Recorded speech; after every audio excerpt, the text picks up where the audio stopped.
بسم اللہ الرحمن الرحیم۔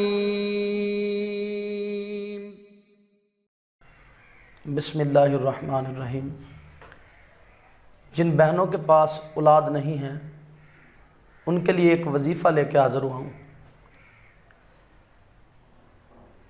امام احمد بن حنبل رحمۃ اللہ علیہ آپ نے ایک قرآن مقدس کی سورہ مبارکہ کا وظیفہ بتایا ہے۔ فرمایا جس کے پاس اولاد جیسی نعمت نہیں ہے نا، وہ سورۃ کوثر کا وظیفہ کرے، اور وظیفہ اس طرح کرے کہ فجر کی سنتے اور فرضوں کے درمیان 41 مرتبہ دوزانوں کے بیٹھ کے